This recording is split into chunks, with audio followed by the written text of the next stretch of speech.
toutes et à tous, je suis Carole Gilbert, chef du service marketing et business development chez Alphabet France et je suis très heureuse de vous retrouver pour ce deuxième live Alphabet de l'année 2026 consacré à la restitution des véhicules en location longue durée.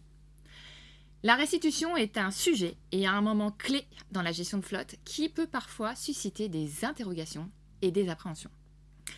L'objectif aujourd'hui est d'apporter un éclairage simple, pédagogique et rassurant et de montrer que cette étape peut être anticipée, encadrée et maîtrisée. L'idée est de vous partager des repères concrets, des bonnes pratiques et des réflexes simples à activer pour préparer au mieux vos restitutions de véhicules LLD. La restitution peut être perçue comme un moment sensible. L'objectif de ce live Alphabet est de dédramatiser cette étape en vous apportant des conseils pour une restitution sereine. Tout au long de cette prochaine heure, il y a une idée essentielle à garder en tête. Une restitution réussie ne se joue pas le jour J, elle se prépare dès la mise à disposition du véhicule et tout au long du contrat. Aujourd'hui, pour mieux vous orienter, je suis accompagnée de plusieurs experts qui vont croiser leurs regards pour vous apporter une vision à la fois opérationnelle, pédagogique et terrain sur le sujet. Donc je commence par Céline. Bonjour, Céline Brémion-Mallet, je suis responsable remarketing au sein de Alphabet France, donc plus particulièrement en charge de l'administration, des restitutions et des ventes en fin de location longue durée. Merci Céline. Nous avons également David. Bonjour à toutes et tous, ravi d'être avec vous. Donc, je suis chargé d'affaires depuis 2020 au sein d'Alphabet, donc dans la partie SME. Mon rôle essentiel, c'est accompagner et conseiller les clients. Très bien. Et nous avons également Christophe avec nous. Bonjour à toutes et à tous. Je suis donc Christophe Villain, le directeur commercial de Macadam France.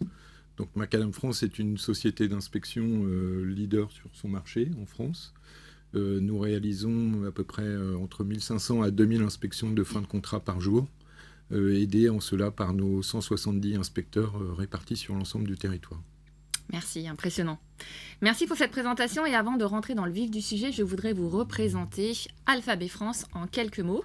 Donc Alphabet est l'expert de mobilité depuis 29 ans et propose des solutions de mobilité professionnelle sur mesure adaptées à vos besoins. Notre mission, c'est d'être à vos côtés au quotidien pour vous accompagner en vous apportant conseils et expertise. Aujourd'hui, Alphabet France accompagne 108 000 conducteurs de véhicules particuliers, utilitaires, légers, toutes marques confondues. Et nous conseillons dans le monde 120 000 clients, puisqu'Alphabet est présent dans 38 pays. Pour en revenir à notre thématique du jour, à savoir la restitution de vos véhicules en location longue durée, anticipée, maîtrisée, optimisée. Nous allons aujourd'hui structurer notre échange en 3 temps. Dans une première partie, nous verrons pourquoi la restitution se prépare bien avant le jour J. Quels sont les bons réflexes à adopter dès la prise en main et tout au long du contrat. Ensuite, nous nous arrêterons sur l'inspection elle-même. Pour mieux comprendre le rôle du prestataire indépendant, le déroulé concret du rendez-vous et la logique des critères d'évaluation. Puis, nous parlerons des différents acteurs et en particulier de la manière dont on peut mieux embarquer les conducteurs pour éviter les frais évitables. Enfin, en fin de ce live, nous prendrons le temps de répondre à vos questions, donc s'il vous plaît, n'hésitez pas à les poser dans le cadre du chat de ce live. Entrons dans la première partie, anticiper la restitution dès la prise en main du véhicule et tout au long du contrat.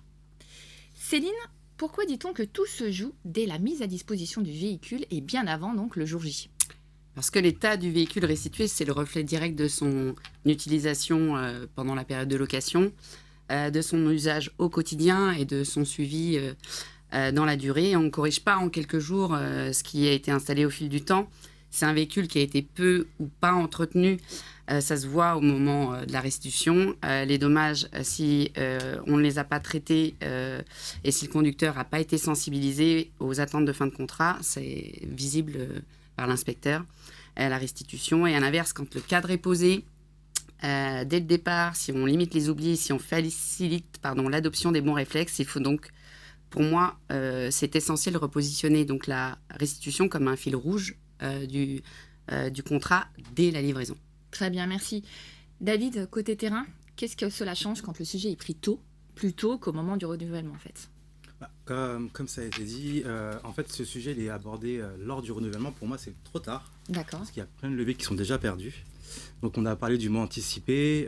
Pour moi, il est très important parce qu'il faut savoir être dans la prévention. Donc, en tant que chargé d'affaires, on va avoir des moments lors de business review, point opérationnel, où en fin de compte, on va donner des informations aux gestionnaires de parcs pour qu'ils sensibilisent au plus tôt ses collaborateurs, les conducteurs en question, et éviter en fait que toutes les informations arrivent d'un coup. Très bien. Et concrètement, que doit-on mettre en place dès la remise des clés? Alors, j'aime bien dire ça, il faut poser un cadre. On fonctionne tous comme ça, ça évite les débordements. Il y a un élément qui me vient en tête, c'est lors de rendez-vous, les clients demandaient toujours, mais on n'a pas assez d'informations à donner aux conducteurs. C'est pour ça qu'on a créé la charte conducteur. Donc, c'est un rappel des règles d'usage. Très bien. Donc, en fait, il y a des points essentiels. Ça paraît évident, mais c'est bien de le rappeler. Donc, par exemple, conserver les équipements de série, d'origine, pardon. Respecter les échanges d'entretien, ne pas oublier le double des clés. Il y a le câble de recharge, maintenant qu'on a de plus en plus de véhicules électriques. Et d'autres éléments tels que la plage arrière ou encore le cache-bagages. Très bien. Céline, si cette sensibilisation n'est pas faite assez tôt, qu'est-ce qui pose le plus souvent problème? Qu'est-ce que tu observes?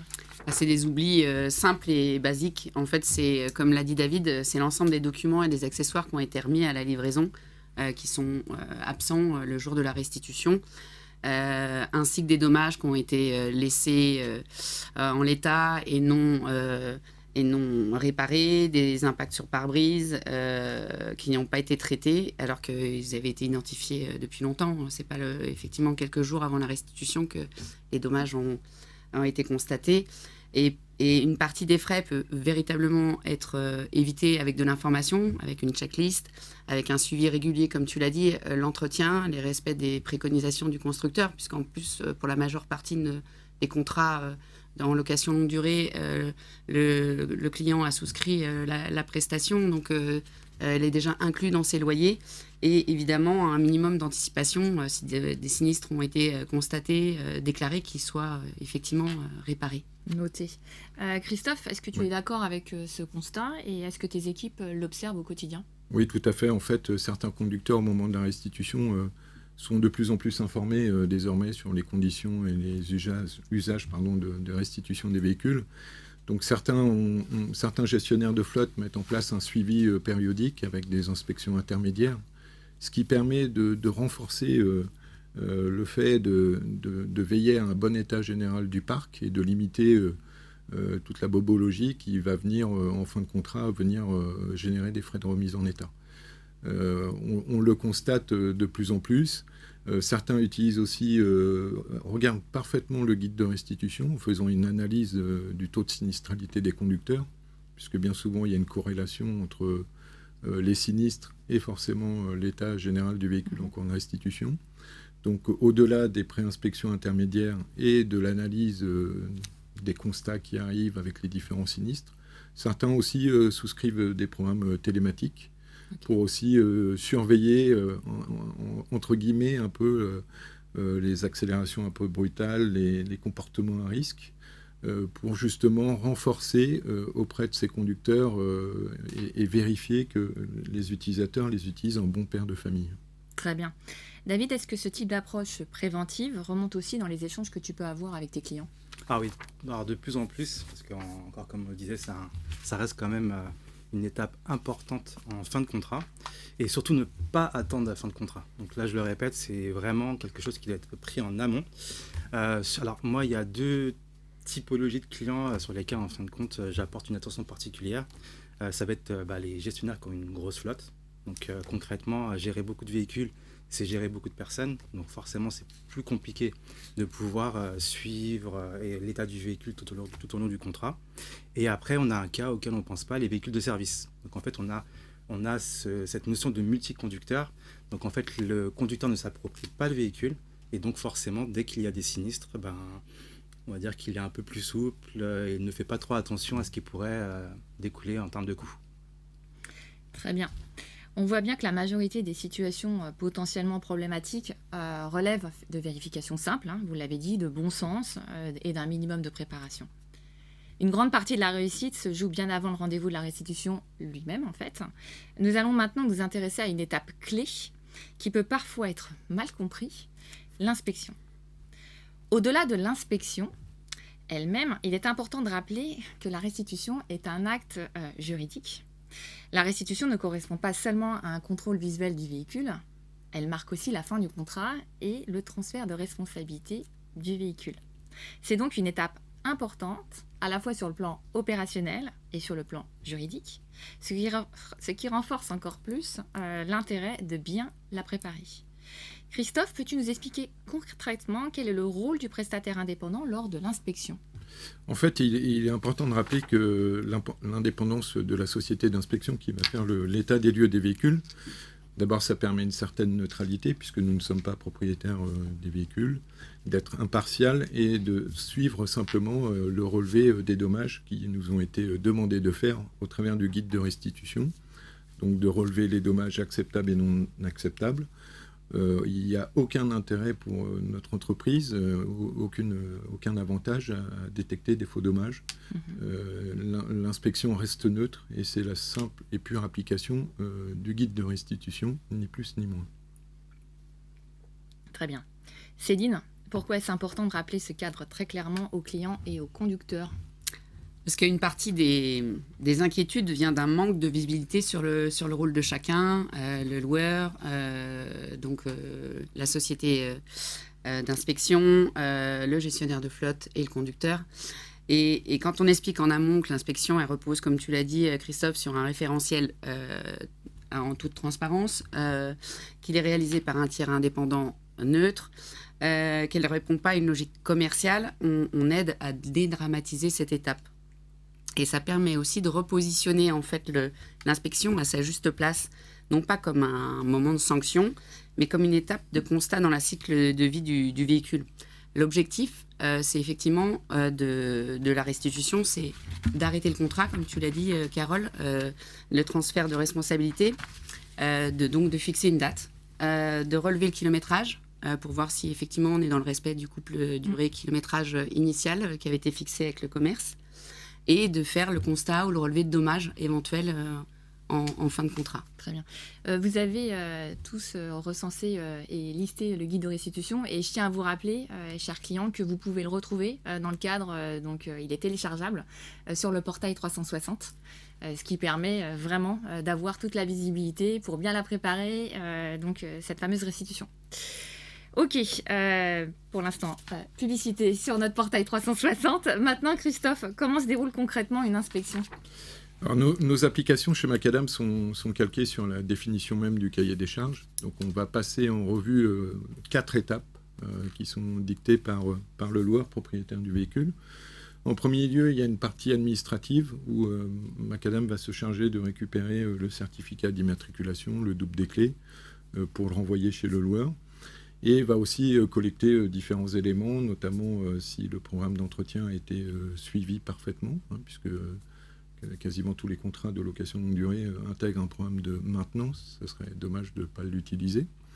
Et puis après, va commencer à proprement parler l'état des lieux du véhicule. Donc en général, nos inspecteurs commencent et suivent l'application qui va les guider pas à pas à faire le tour du véhicule.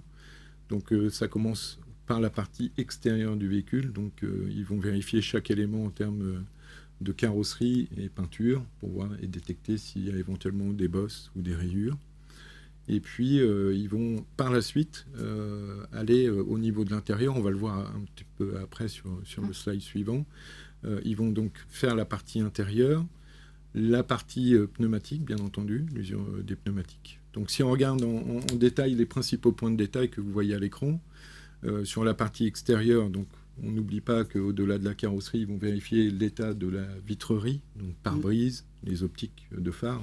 On sait tous autour de la table qu'un phare au xénon ou autre très très cher. Sur la partie intérieure, on va vérifier l'état général de la sellerie, tableau de bord, voir s'il n'y a pas des plastiques ou autres endommagés. Donc les différents points de contrôle sont mis là. Sans oublier non plus tout ce qui est accessoires, compresseurs, roue de secours, bien entendu, puisque le véhicule doit être restitué dans l'état standard de sa sortie d'usine avec les éléments dont il était équipé. Très bien. Très clair, on a les slides explicatives, effectivement, qui seront disponibles dans le support que vous pourrez télécharger dans le cadre de ce live. Mais pour résumer tes propos, Oui. je vous propose également de visionner une courte vidéo.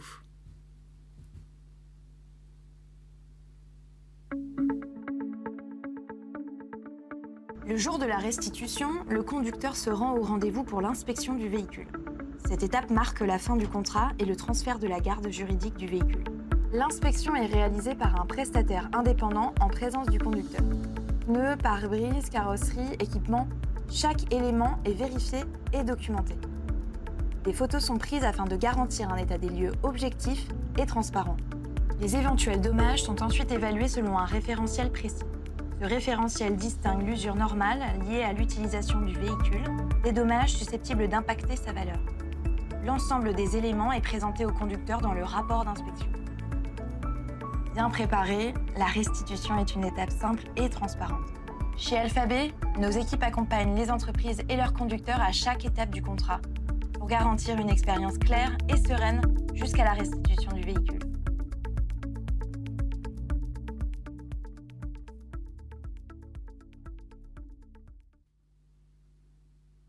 Très bien. Je crois que, Christophe, tu voulais rajouter des éléments en Oui. fait, par rapport à cette inspection. Bien sûr, on l'a vu sur cette vidéo, tout l'intérêt de l'inspection contradictoire en présence du locataire.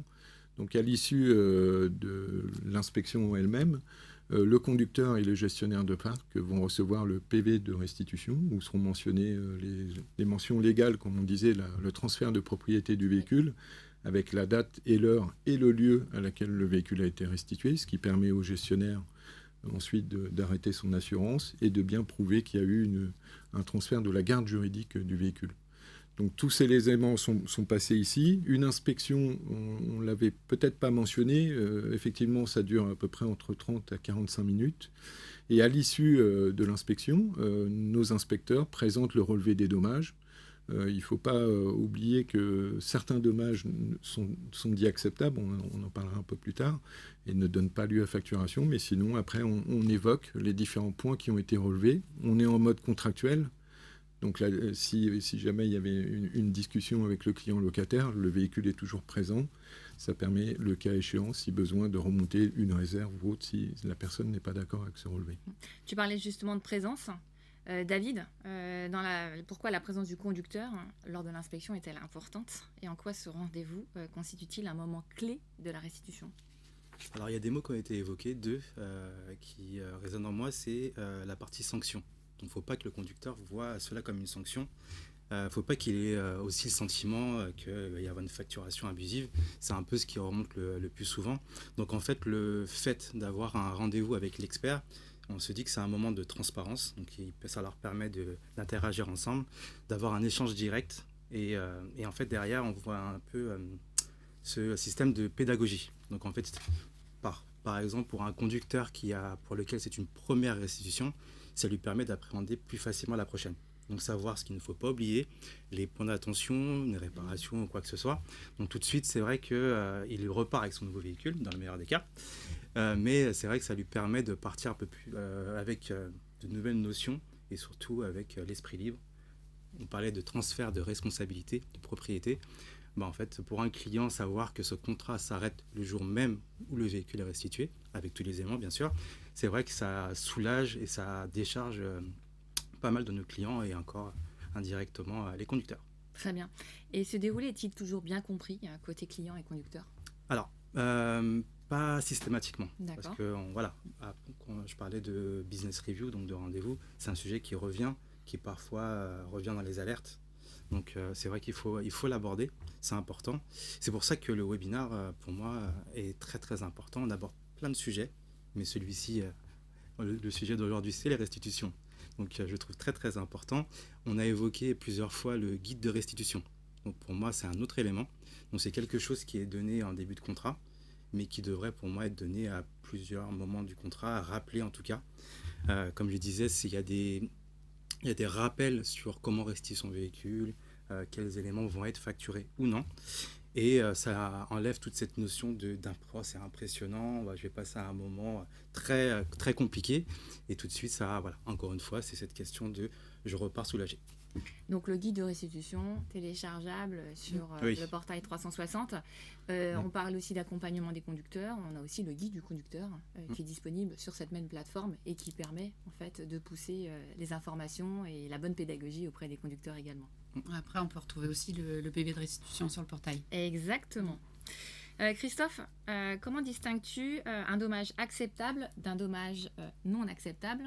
On verra après, on a quelques questions d'ailleurs. Oui, en fait, la plupart des loueurs font le distinguo entre des dommages acceptables et non acceptables. Le dommage acceptable, on est bien tous d'accord qu'à l'issue d'une période de location longue durée, 3 ans ou 4 ans, le propriétaire, donc le loueur, ne s'attend pas à se voir restituer un véhicule flambant neuf. Là, c'est une des questions de Pascal, justement. Comment est-il possible de rendre un véhicule neuf? Mais on ne parle pas de ça, justement. Non, justement. Donc après, des traces d'usure, des micro-rayures ou autres ne vont pas donner lieu à des facturations.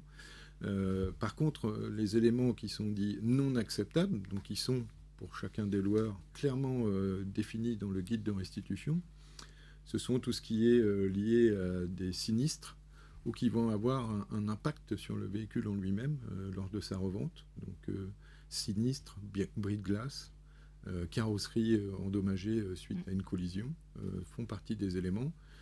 Bien sûr, il y a aussi, on n'y pense pas souvent, mais les véhicules sont livrés en série avec des équipements et nous, nos inspecteurs sur le terrain, constate bien souvent que le conducteur, parce que le week-end dernier, il a transporté son paddle, il a oublié de remettre la plage arrière du véhicule.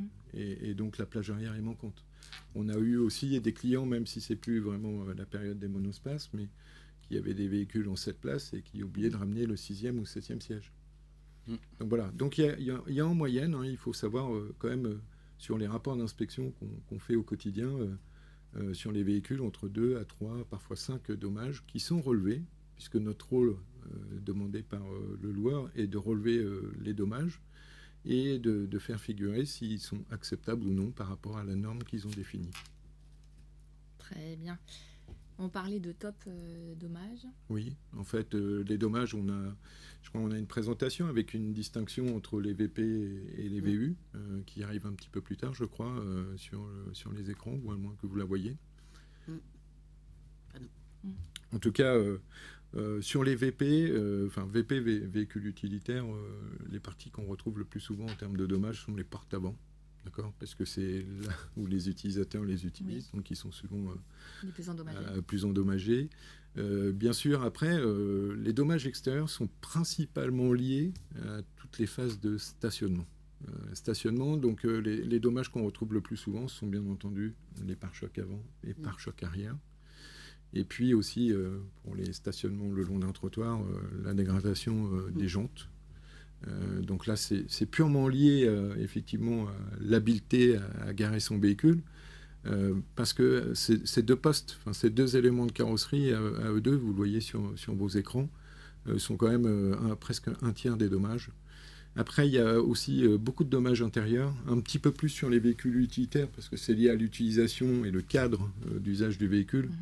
Un VP, un véhicule utilitaire est emmené avec soit sur des chantiers ou des métiers plus manuels ou du transport de marchandises, donc qui sont plus sujets à abîmer par l'intérieur l'habitacle, si les éléments sont mal arrimés. Et puis on a le traditionnel oubli de double des clés, qui représente quand même 6% des dommages. Quand même. Donc même si effectivement... Macadam, pour le compte d'Alphabet ou des autres loueurs, on envoie dans la procédure le mail de confirmation de rendez-vous. N'oubliez pas le double des clés, la carte grise originale pour certains loueurs, ou de vérifier la présence de tel ou tel élément. Ils n'y sont pas. Voilà. Très bien. Justement, on parlait de dommages, top dommages, des dommages plus légers. Faut-il toujours réparer avant la restitution ou y a-t-il un arbitrage à faire selon toi ? Il y a un arbitrage à faire. En fait, on l'a dit tout à l'heure, le loueur ne s'attend pas à se voir restituer un véhicule neuf. Personnellement, moi j'utilise des véhicules de fonction depuis 30 ans. Je pensais que quand la portière avait frotté contre un mur, c'était systématiquement facturé, ce qui n'est pas forcément le cas. Et puis il y a les autres dommages qui sont avérés et qui là, tout ce qui est sinistre, il faut regarder d'abord si au niveau de sa prime d'assurance et du montant technique de la réparation, s'il y a un intérêt à le faire par rapport d'abord au niveau de franchise de sa flotte automobile, de son assurance. Et puis, il ne faut pas occulter que, comme le véhicule n'est pas sujet à être restitué neuf, si on regarde, et je prends comme exemple la réparation d'une aile avant gauche avec peinture, si vous la faites réparer chez un carrossier du coin, ça va vous coûter environ peut-être 300 €. Alors qu'avec le système de dépréciation et d'abattement qui sont appliqués par l'ensemble de la profession, le montant facturé sera bien moindre que celui d'une remise en état. Donc il faut vraiment distinguer les deux et vraiment regarder dans le détail du guide de restitution. Très bon conseil. Justement, tu parlais de frais de dépréciation et Céline, on parle souvent de ces frais à la restitution. Est-ce que tu peux nous expliquer en quoi ils se distinguent des frais de remise en état ? Donc c'est vraiment pour Alphabet France, en tout cas, nous on parle de frais de dépréciation et c'est ce qui sera, si tel est le cas, éventuellement refacturé à nos clients et non des frais de remise en état. Les véhicules Alphabet France ne sont pas remis en état et ils ne font pas l'objet de réparation après la restitution. Notre objectif, c'est de vendre au plus vite, effectivement, dans un but évidemment commercial et de revendre nos véhicules le plus rapidement possible. Donc, on ne va pas facturer les coûts réels des réparations. Évidemment, il y a une notion d'âge, il y a une notion de kilométrage. C'est évident que les impacts vont avoir une incidence sur le prix de revente. Mais un même dommage ne sera, par exemple, comme tu le disais, pas refacturé de la même manière pour un véhicule qui n'aura pas le même couple durée-kilométrage. Si on a un véhicule de 12 mois avec ta fameuse L et 30 000 km, on facturera de façon plus importante un véhicule qui a 48 mois et 120 000 km.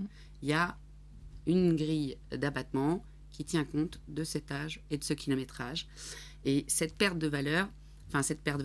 frais de dépréciation, ils viennent combler la perte de valeur induite par ces dommages constatés à la restitution.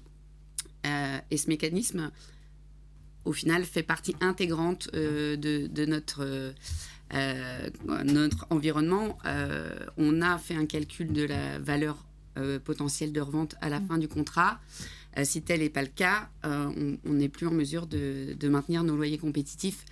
Donc l'objectif, c'est pour nous d'anticiper au mieux les valeurs de revente et de facturer le moins possible nos clients, que ce soit d'un point de vue économique pour nous, puisque du coup les valeurs de véhicules seront plus élevées, mais aussi évidemment d'un point de vue satisfaction client. C'est une évidence que moins on facture, meilleure est la satisfaction.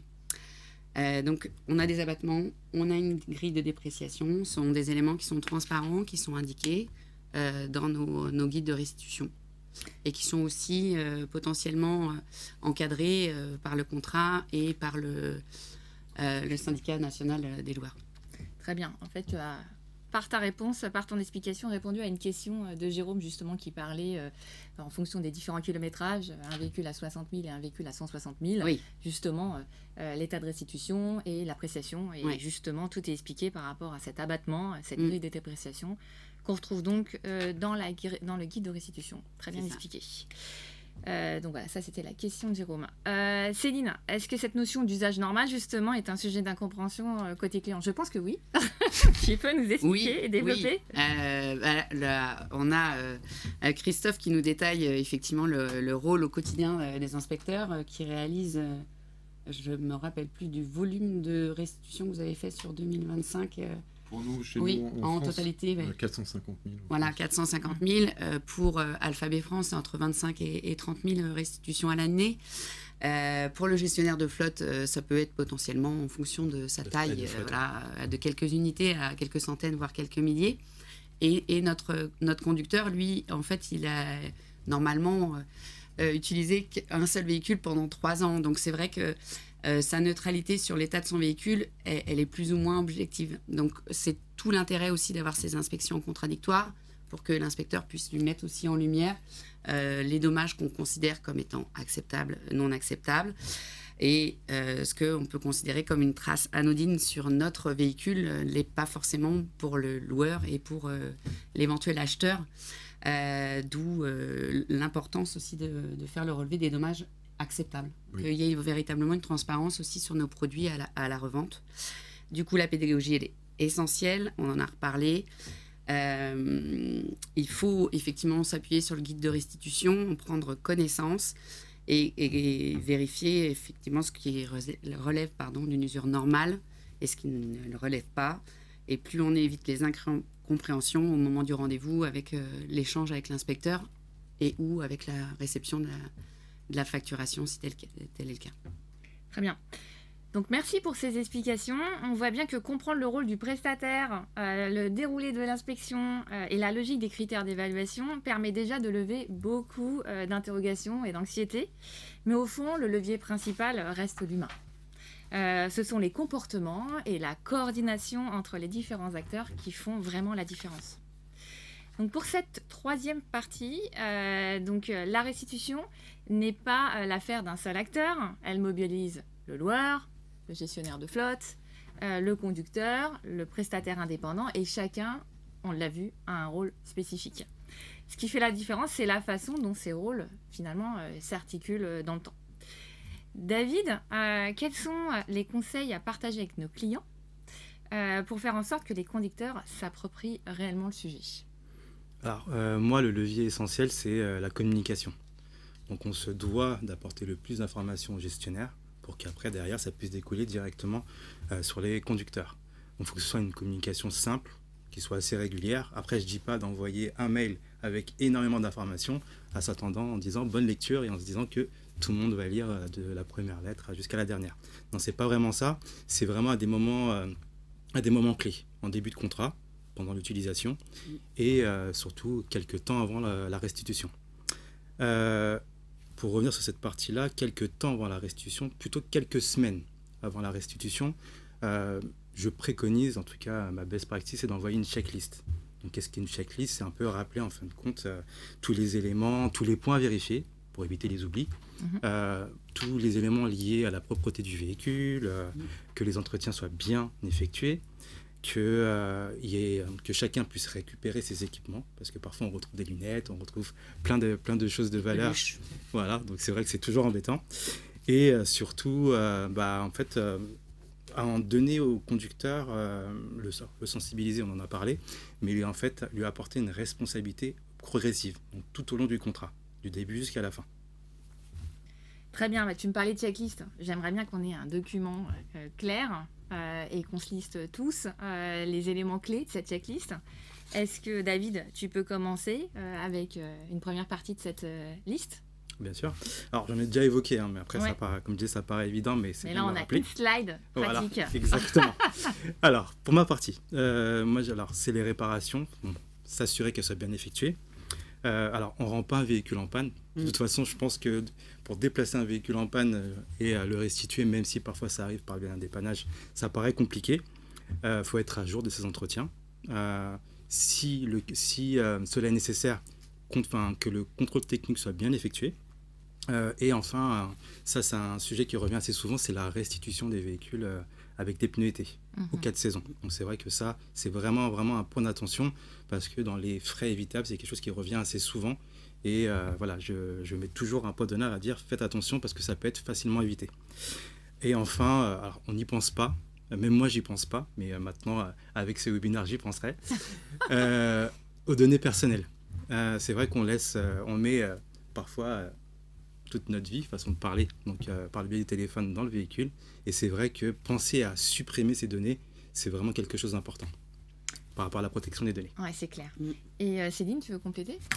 Je vais compléter effectivement sur les éléments de bon sens dont on a parlé déjà à plusieurs reprises, mais que le véhicule soit restitué, nettoyé intérieurement et extérieurement, ce qui du coup évite, puisqu'on a parlé des abattements, on a parlé des frais éventuellement refacturés, mais on peut aussi avoir des notions de forfait En tout cas pour Alphabet France, c'est vrai que si on a un forfait nettoyage à l'issue, à la restitution, c'est quand même véritablement un élément qui est facilement, pour moi, évitable, avec un petit peu de préparation. L'original du dernier certificat d'immatriculation, donc ça, c'est un peu plutôt pour ma paroisse. C'est vrai que mon objectif, c'est de vendre le plus rapidement possible le véhicule. Mais il faut que ça soit le dernier certificat, sous réserve qu'il ne soit pas stocké par nos propres soins. J'en profite justement parce qu'on a une question d'Aurélie. Concernant la carte grise, le conducteur ne peut pas la rendre puisqu'il ne possède qu'une copie certifiée conforme. Mais ça veut dire qu'elle est stockée par nous. Et ben voilà, donc on a répondu à Aurélie. Donc effectivement, Macadam, en tout cas le prestataire inspection, a l'information que cette carte grise elle est stockée par nos soins et elle ne le sera pas demandée au moment de l'inspection. Parfait. On a les jeux de clés, puisque aujourd'hui on peut avoir plusieurs formats, une clé avec une carte, 2 clés, voire 3 clés pour certains éléments, tout ce qui peut être amovible, les écrans, les éventuelles cartes carburant qui auraient pu être fournies et de recharge électrique par le loueur, et le télépélage aussi, si tant est que ça a été fourni par nos soins. C'est tout à fait juste. Christophe, tu veux compléter ? Oui, je vais compléter. En fait, avec l'électrification des flottes automobiles, on constate aussi de plus en plus souvent l'oubli du second câble de recharge. Et un câble de recharge chez certains constructeurs, c'est plusieurs centaines d'euros. Exact. Donc ça, c'est une donnée qu'on a. Et effectivement, il y a les systèmes de conciergerie de certificat d'immatriculation. Donc habituellement, on sait gérer les deux. Habituellement, le loueur nous communique ou pas s'il doit restituer le double de la carte grise. Pour répondre au point de tout à l'heure. Donc, merci pour cette checklist qui est bien précieuse et qui est disponible dans le support à télécharger. Céline, si tu devais résumer le rôle de chacun dans cette logique de restitution réussie, en fait, comment le formulerais-tu ? Je vais prendre une analogie liée au cinéma. Très bien. Pour moi, le loueur, c'est le producteur. On a pour rôle, en tout cas, d'informer et d'accompagner l'ensemble des intervenants, que ce soit la société d'inspection en leur transmettant notre cahier des charges, que ce soit le gestionnaire de flotte en lui rappelant effectivement les consignes et le conducteur en l'informant au préalable de toutes les démarches à opérer. Donc nous, on met on met un repère, des outils et un cadre. Ensuite, on a le gestionnaire de flotte qui pour moi serait plutôt le metteur en scène. En fait, il a un rôle de relais. C'est lui qui va encadrer, pour moi, le conducteur qui est l'acteur, en fait, dans notre sujet du jour, la restitution et la location dans la location longue durée. Et il a pour rôle, ce gestionnaire de flotte, de rappeler les bonnes pratiques, d'accompagner les conducteurs au fil du contrat. Le fameux conducteur-acteur, lui, il a une responsabilité directe. C'est lui qui va avoir l'utilisation pendant toute la durée du contrat. C'est lui qui doit assurer effectivement son entretien et préparer la restitution. Et enfin, donc, le prestataire indépendant, scénariste, il intervient pour lui constater l'état du véhicule et suivre le cahier des charges transmis par le loueur, le cadre prévu. Très bien. David, côté entreprise, comment peut-on mieux piloter ces sujets dans la durée ? Alors, il y a plusieurs leviers. Je vais essayer de citer les principaux. Il faut déjà identifier les conducteurs qui ont le plus de sinistralité, parce que vraiment c'est là où en fait on va avoir l'impact. C'est là où en fin de compte on va avoir un rôle, ça donne tout son sens à l'accompagnement.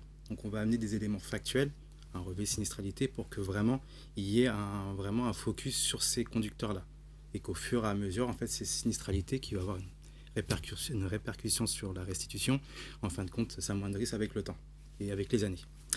Donc ça amène à des échanges réguliers avec le gestionnaire pour que celui-ci, en fait, encore une fois, puisse donner toutes les informations nécessaires au conducteur. Il y a aussi les rappels, donc se rappeler qu'il faut vérifier le véhicule à certains moments du contrat. Moi, ça me fait penser à un de mes clients, donc je rentre dans les détails, mais c'était un livreur de pizza qui avait donc pas mal de camions, donc livraison rapide, pas mal de sinistres. Et en fin de compte, qu'est-ce qu'il avait mis en place ? Des contrôles intermédiaires. Donc en fait, en cours de contrat, tous les 6 mois, il demandait à un prestataire externe de venir contrôler le véhicule. Donc ça permettait de se rendre compte enfin des choses qu'il avait réparées, un bris de glace ou autre. et en fin de compte avoir un état complet de sa flotte et des coûts qui pouvaient être évités. On a une question de Léna d'ailleurs sur ces rapports, ces inspections intermédiaires. C'est une bonne pratique finalement. Oui, parce que alors, il y a aussi une autre petite chose qui va se rajouter à ça, c'est que pour pouvoir pousser les conducteurs à faire attention, quand au bout, à la fin du contrat, les coûts, en tout cas les frais évitables étaient du coup moins présents, il y avait une valorisation au niveau salarial. Donc quand on fonctionne tous un peu comme ça, donc quand il y a une valorisation, on fait plus attention. Et enfin, dans le rôle de chargé d'affaires, j'avais rappelé, enfin je l'ai beaucoup évoqué, on est là pour conseiller et accompagner les gestionnaires. Donc c'est quoi? Ça se matérialise lors d'un rendez-vous, souvent par nos clients, et on met en place des car policy. Donc car policy, c'est pas juste choisir un véhicule au meilleur loyer, il faut aussi qu'il y ait un certain sens. Donc on va mettre la partie énergie de côté, on va juste se concentrer sur les éléments de sécurité. Donc on n'y pense pas assez souvent, mais c'est très important qu'il y ait des éléments tels que la caméra de recul, la caméra 360, et voilà. Je ne vais pas toutes les évoquer, mais en tout cas, c'est des éléments qui doivent rentrer en compte lors du choix du véhicule. Très bien, on parlait donc de pilotage, de prévention. Justement, Christophe, est-ce que tu vois une différence entre ces conducteurs préparés et les conducteurs non préparés au moment de la restitution? Alors ceux qui sont préparés, bien souvent s'adressent à nos inspecteurs et disent « j'ai fait attention à ça, j'ai fait ces réparations-là », donc ils sont beaucoup plus confiants. Une des vertus de l'inspection avec la présence du conducteur, c'est que ça reste de l'humain. Nos inspecteurs sont formés à présenter leur mission. Donc déjà, ils ont un côté pédagogique. Sur les 1500-2000 inspections qu'on fait par jour, on fait 600 en rendez-vous. Il faut savoir qu'en moyenne, on a chaque jour 20 à 40 inspections qui ne vont pas se terminer, puisque le locataire va décider d'y mettre fin, parce qu'il va plutôt préférer faire les réparations, changer un pare-brise ou un éclat sur un pare-brise, parce que justement, il n'était pas suffisamment informé en amont que cet élément-là pouvait être facturable. Et ça, c'est quelque chose de plus important. Voilà. Il y a aussi une chose importante pour la gestion de sa flotte. Enfin, en tout cas, nous, Macadam, on a 160 véhicules de service, que nos inspecteurs puissent assurer les rendez-vous. Donc nous, on leur demande tous les 6 mois de faire une inspection intermédiaire. Alors c'est facile puisque c'est leur métier, mais notre outil peut permettre aussi à un gestionnaire de flotte, dans sa version la plus simple, de faire des inspections intermédiaires.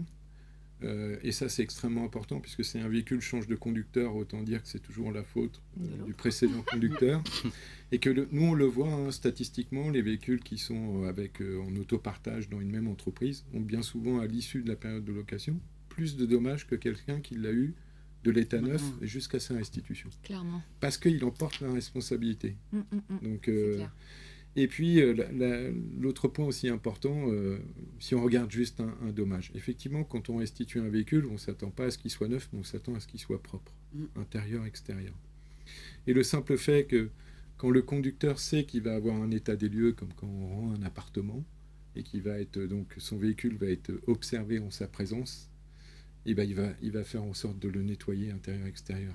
Alors qu'un véhicule qui est déposé en concession et inspecté plus tard, il se dit, bon, de toute façon, il ne verra pas qui était le conducteur, mais simplement le fait d'être en contradictoire, les gens préparent beaucoup mieux cette restitution, parce que d'abord, ils reçoivent des mails de confirmation de rendez-vous. Bien souvent, dans ce mail, il y a le lien pour le guide de restitution, alors que la plupart des autres véhicules qui sont restitués en restitution sèche, sans l'inspection en même temps, sont déposés en concession avec la signature d'un PV de restitution tout simple. Et puis après, l'inspection est faite plus tard. On a des questions dans ce sens-là, on va les voir après. Très bien. Justement, on parlait d'inspections qui finalement ne prennent pas fin, enfin n'ont pas lieu, puisque finalement le conducteur décide de faire réparer. J'ai une question de Marc. Est-ce que l'inspection peut avoir lieu si mon véhicule n'est pas complètement réparé ?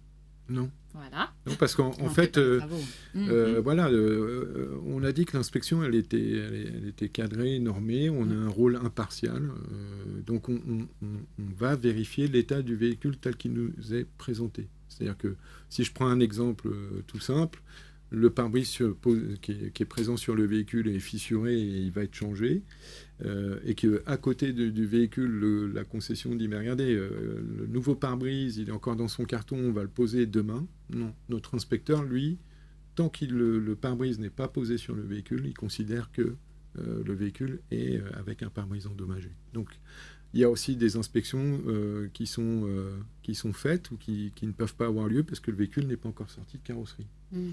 Et là aussi, typiquement, quand on le voit, la préparation, c'est tout au long de sa vie, mais on s'aperçoit aussi qu'au moment où on fait une inspection en rendez-vous et qu'il y a un petit problème de timing ou autre, c'est que finalement, la restitution n'était pas encore bien anticipée. Voilà. Ok. Très bien, très bien. On a plusieurs questions, mais justement, on va les adresser à la fin de ce live. Donc, merci déjà pour ces belles explications et très transparentes et très dans la pédagogie. Donc, si nous devions retenir 3 mots-clés de ce live, ce serait donc déjà l'accompagnement. Il est essentiel, hein, on l'a vu, il transforme la restitution en démarche continue. Information, pédagogie, suivi, mobilise les conducteurs, limite les frais évitables et sécurise le transfert de responsabilité. Donc ça, c'était pour l'accompagnement. L'anticipation. Là, une restitution réussie, on l'a dit tout à l'heure, ne se joue pas le jour J. Dès la remise des clés, elle s'organise par le suivi, la sensibilisation, les réflexes simples pour éviter surprises et frais. Et enfin, la sérénité, elle vient de la clarté de la préparation. C'est toujours le mot-clé. Quand le cadre est posé, le référentiel et le déroulé de l'inspection sont compris. Donc chacun sait à quoi s'attendre, et limitant ainsi tension et incompréhension. Donc merci à tous les 3 pour vos interventions déjà, et il est temps maintenant de passer à la 4e partie avec les différentes questions-réponses. Et j'en ai plusieurs donc à vous adresser. Elles sont nombreuses, je vais remonter le fil. Alors il y avait une question sur les jantes. Comment sont déterminées, donc c'était une question de Christian, l'état des jantes, à combien peut s'élever le coût en cas de légère rayure? On parlait d'abattement, on parlait de... Après, Christophe pourra en parler plus en détail puisqu'il a une vision peut-être plus large avec l'ensemble des cahiers des charges applicables aux loueurs, mais on va avoir une notion effectivement d'acceptabilité, mais aussi potentiellement une notion en fonction des constructeurs et du type de jante, de forfait, où on peut effectivement considérer que les jantes sont réparables, ou à l'inverse, on sera obligé de les remplacer. Je ne sais pas si après tu as plus de... Non, c'est exactement ça. Il faut pas oublier une chose, c'est que il n'y a pas d'entente de marché sur le processus de restitution. Chaque loueur définit son guide de restitution. Donc certains vont accepter un arrachage de matière sur une jante jusqu'à 1 cm, 2 cm, 3 cm, ce qui va définir le seuil entre un dommage acceptable et non acceptable. D'accord ? Après, suivant la sévérité du dommage, puisque nos inspecteurs sont formés à savoir si c'est un dommage réparable ou pas. Alors déjà, en plus, il y a maintenant certaines jantes qui sont très difficiles à réparer, les polychromes ou autres. Et puis après, comme le disait Céline, c'est si la jante est trop endommagée, voire fêlée ou autre, juste pour les... Voilà. Donc là, c'est un remplacement de jante. Mais voilà. Et ça, c'est pour chacun des dommages, c'est en fonction de la sévérité. Ce qu'il faut retenir, c'est que au départ, dans les frais de dépréciation du véhicule, ce que moi j'appelle préjudice à la vente, c'est que chacun des loueurs, dont Alphabet, nous dit voilà, vous appliquez de préférence le montant de la réparation qui est le moins onéreux. On n'est pas du systématiquement remplacer la pièce. Donc si par exemple il y a des bosses sur le véhicule, le premier forfait, ça va être du débossage sans peinture. Si la peinture n'est pas touchée, c'est un forfait. Si par contre la peinture est endommagée, là bien sûr la réparation nécessitera main-d'œuvre, carrosserie et peinture. On avait une question de Fabrice justement suivant les dégâts carrosserie. Comment s'appliquent les frais de dépréciation par rapport à l'âge du véhicule aussi? Toujours pareil avec l'application de la grille de dépréciation, âge, kilométrage. Il y avait une question d'Emmanuel. Quand nous diffusons la procédure de restitution à respecter, il est possible que le collaborateur ne respecte pas la procédure. Que pourrait-on mettre en place pour que la procédure soit bien respectée et donc éviter les frais de restitution qu'on aurait pu éviter? Tu parlais de check tous les 6 mois avec des photos, avec des bons réflexes comme ça qui peuvent être mis en place facilement. Oui, il faut juste faire attention, c'est que, encore une fois, c'est Si vous avez plusieurs véhicules, et encore faut-il qu'elle soit louée par le même loueur, c'est qu'une griffe de 3 cm peut être considérée acceptable chez Alphabet, alors que le même véhicule chez un autre loueur ne sera pas acceptable. Donc il faut la parfaite distinction des cahiers, enfin des guides de restitution, des normes de restitution. Ça ne peut pas être une application systématique. Ah bah, dès qu'il y a une griffure de 5 cm, je les répare toutes. Non, parce que chez certains loueurs, cette dimension donne un dommage dit acceptable. Mais là, je pense que la question était plus liée à qu'est-ce qu'on pouvait mettre en incitatif. Exactement, en check en plus pour sensibiliser les collaborateurs en lui-même, en fait. Et nous, quand on fait des réunions régionales, c'est le contrôle aussi. C'est-à-dire qu'à l'occasion d'une réunion régionale et où on a nos inspecteurs qui sont réunis sur une ville centrale sur la région. Donc le tour du parc. Notre directeur des opérations fait le tour un peu des véhicules. Le fait simplement que le conducteur se sent suivi, pas forcément le terme fliqué, c'est pas joli, il va forcément prendre beaucoup d'attention à l'état général de son véhicule. Clairement, parce que c'est aussi l'image de l'entreprise. Parce que la plupart des gestionnaires de flotte sont très loin bien souvent de l'utilisateur, donc pas vu, pas pris. Sauf bien sûr, nous on a des fois des clients qui disent à notre inspecteur, c'est pas de chance, c'est arrivé la nuit dernière, la veille de la restitution. Voilà. Ça arrive, pas mal. Ça arrive, mais c'est pas de chance. Alors que la voiture n'avait rien eu, aucun dommage ou aucun sinistre. Donc voilà. Et nous, petite technique aussi, sinon ça serait les cordonniers les moins bien chaussés. Nous sommes aussi consommateurs de location longue durée. On demande tous les 3 mois à nos inspecteurs de prendre la photo de leur tableau de bord, compteur kilométrique allumé. Alors pas pour relever le kilométrage, parce que le kilométrage, tout le monde peut le récupérer avec les cartes carburant ou autre. C'est simplement pour s'assurer qu'il n'y a pas un voyant d'entretien allumé. Oui, ça c'est malin comme parce que le plus cher des restitutions, c'est les véhicules, David l'a dit tout à l'heure, les non roulants.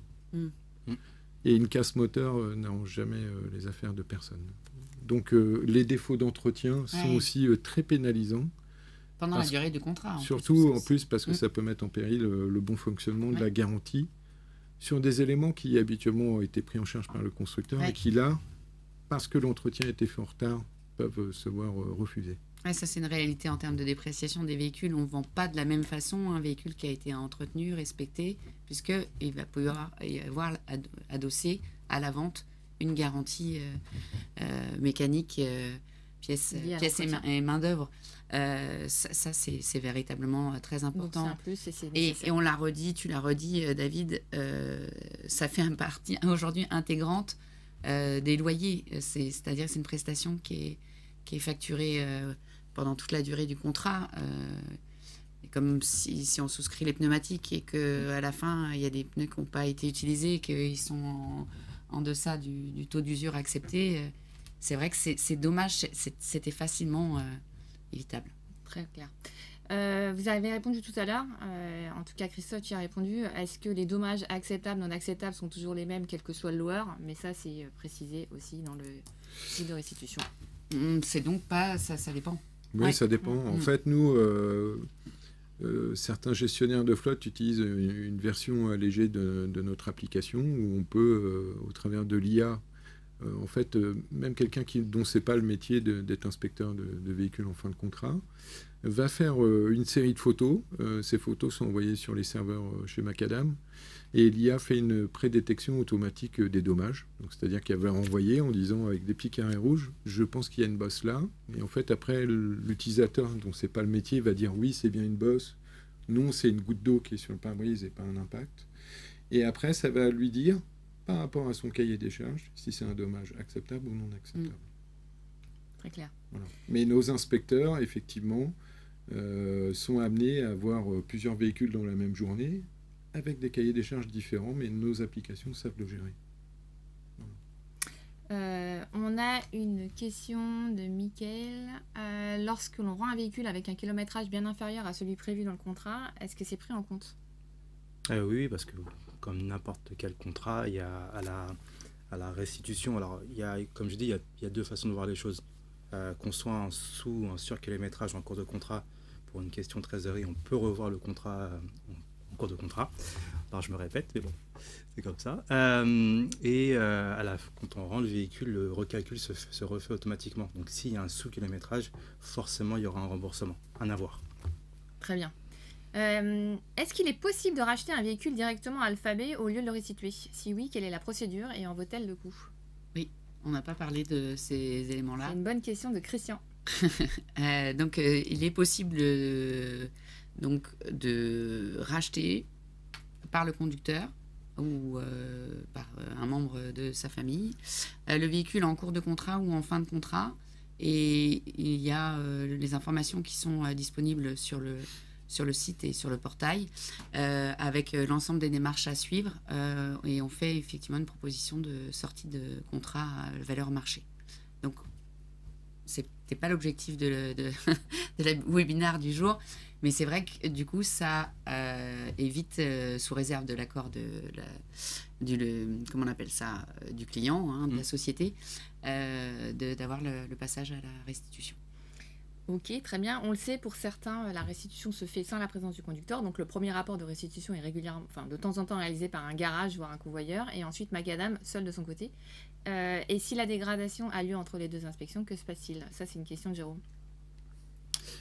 C'est là les bienfaits, encore une fois, de l'inspection contradictoire, puisque l'inspection contradictoire, c'est le jour où est déposé physiquement le véhicule.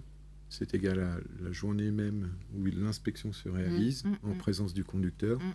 Donc ça évite déjà, dans un premier temps, les discussions qui pourront arriver entre j'ai déposé mon véhicule et Macadam est venu 2 jours après. Donc dans ces 2 jours-là, c'est la faute du concessionnaire. Et après, effectivement, bien souvent, les véhicules sont transportés sur des parcs de stockage. Donc le deuxième responsable, après, voilà. Donc c'est toute une cascade de... Je remets la responsabilité sur des tiers. Donc le strict reflet du véhicule se fait en inspection avec rendez-vous, puisque c'est au moment là où vous restituez le véhicule qu'il est dans son état. Justement, on a une question de Marc. Quand prendre rendez-vous pour restituer avec Alphabet? Alors nous, ce qu'on préconise, c'est 21 jours. 21 jours avant pour effectivement avoir le potentiel, l'éventail de choix le plus large. Mais si vous savez déjà l'information que le véhicule va être renouvelé à telle date, ça peut être 30 ou 40 jours avant. En fait, l'anticipation permet de choisir un peu plus facilement quel jour de la semaine vous souhaitez restituer le véhicule. Il y a une chose qui est importante, c'est qu'il y ait ou pas livraison d'un véhicule neuf sur le même site, c'est surtout de s'assurer que le concessionnaire de restitution est bien en mesure d'accepter et à la place d'avoir un véhicule en restitution. Puisque certaines concessions, on a rendez-vous, on se présente, nous, Macadam, et on a un rendez-vous avec le locataire qui a oublié d'appeler, et le concessionnaire, lui, refuse de prendre le véhicule dans son enceinte parce qu'il n'a pas de place. Donc le rendez-vous est annulé. Donc ça, c'est une difficulté du moment.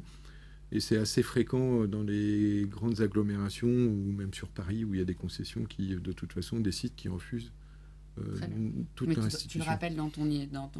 On le rappelle, oui. Nous, on l'a aussi dans le guide de restitution, de bien s'assurer que la prise de rendez-vous est prise conjointement avec le concessionnaire. Et en cas de difficulté, nous, on est présent pour pouvoir trouver des solutions. On a un groupe de partenaires concessionnaires et garages qui sont aujourd'hui volontaires qui acceptent les restitutions. Très bien. Alphabet. Très bien. En fait, il nous reste juste le temps de prendre une question et on prendra bien sûr le soin de vous répondre après le live directement aux questions restantes. Après une inspection Macadam, le véhicule peut-il être remis en circulation jusqu'à la date de restitution? Là, justement, on parlait d'inspection et donc de restitution et donc de transfert de responsabilité, effectivement. Au-delà de ça, il n'y a pas... je me suis permise de répondre à la question. Ouais. Il n'y a pas donc la possibilité de continuer à rouler donc avec cette voiture. Donc très bien.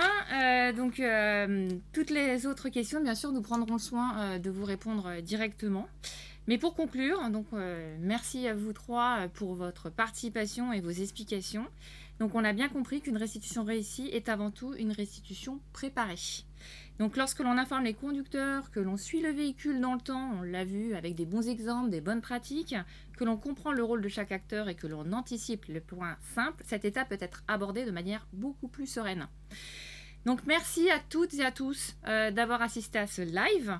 Merci à nos experts pour tous ces éléments de contexte afin de mieux comprendre la restitution et en toute sérénité. Vous pouvez retrouver le guide du conducteur, la guide de la restitution et puis le PV de restitution sur le portail 360. Et enfin, vous pouvez télécharger le support de présentation sur la plateforme Webikeo. Je vous invite à noter ce live et à nous faire part également de vos commentaires afin qu'on puisse bien sûr améliorer toujours plus ces présentations. Et je vous donne bien sûr rendez-vous lors d'un prochain live Alphabet. Et je vous dis à bientôt. Merci. Merci, à Merci à bientôt. vous.